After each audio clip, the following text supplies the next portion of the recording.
If you are organizing a meeting, please limit your attendees based on the agenda of that specific meeting, not of the entire project. So what do I mean by this? So when you look at an entire project from start to finish, it will involve a lot of people, right? However, please take note that meetings come in phases. There's phase 1, phase 2, phase 3, and phase 4. There's the introduction part, the preparation part, the execution part, and finally the evaluation and monitoring part. If your attendee is intended to be part of the introductory or the preparation part, they are going to be essential in that meeting.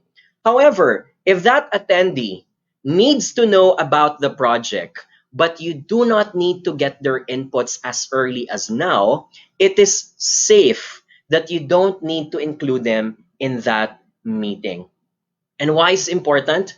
Because time is so rare that you want to save it only for people who are going to make the most out of it.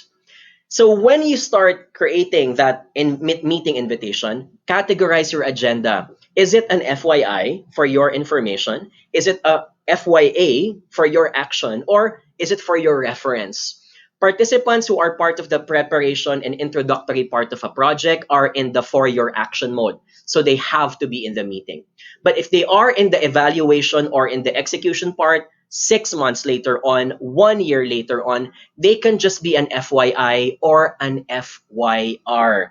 And for that reason, you can copy them in the meeting, but you don't need to make them required. They can be optional or they can be recipients of the minutes of meeting right after it has been conducted. Right? Can I get an exclamation mark if we can relate to that practice? So I'm a bit disappointed because in my experience, this is only exercised as a culture by multinational companies. But in a lot of organizations I worked with, locally owned companies, family owned companies, small and medium enterprises, there is yet a lot of space to improve on in terms of taking out that urge that the more people you invite, the more robust the decision is, which is not true all the time. So I want to highlight bigger set of attendees. More attendees does not mean that you will end up with the best decisions. There's this saying that goes, too many cooks spoil the broth. And that is because there are some people whose opinions may be good, but are not essential in that meeting. So you can take them out and you can leave them out, especially when they have other things also to do. Number 2, and this is the important part, you have to manage your reputation. If you invite people too early and they realize that they should not have been invited at all and their time got wasted, they cannot take back those 1 hour or 2 hours. Ladies and gentlemen, they will think badly of you next time. And this is not a good precedence to how they see you as a project manager. Right? So you don't want to be the kid, the boy who cried wolf, out of the convenience of wanting to collect every person because you think being complete is a good thing.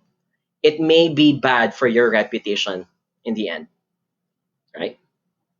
Also, number 3, if your attendees, I want to highlight this, if you did not specify the agenda and because it wasn't clear, and your attendees who are going to be part of the meeting ended up not being the decision makers, you have 2 options. Number 1, if those important people are not available, consider to reschedule the meeting at a time when those important people can be present. Or number 2, your goal, if you cannot move the date and time, is to convince those people and say, hey, I really need you to be in this meeting because of X, Y, and Z. Many times people don't attend because they are not clear of what you need from them and why you are inviting them in the first place. Right? Give us some exclamation mark if we are relating to this tip number 1. That when you make those meetings, limit it based on the agenda of that specific meeting and not the project. When I was working in the telecommunications industry, so 15 years ago, and I'm revealing my age now, which is not so young anymore. 15 years ago, I was a management trainee at Globe Telecom. And telco companies are always very complex with their employees. You have people from marketing, finance, sales, and it doesn't end there. You have people from IT, you have people from engineering. Those two things are different. IT people can refer to the hardware, engineering people can refer to the network. Then you also have customer service. You also have people in the branches of stores. So many people are involved. My biggest pet peeve is that when someone is launching a project, the tendency is to invite everyone as if it's a family reunion, right? In an ideal world, it will be great to invite everyone. But at a time when time is so scarce and people have other things to do, be considerate of their time also. Invite only when they are the decision makers or have an important input to give during that meeting.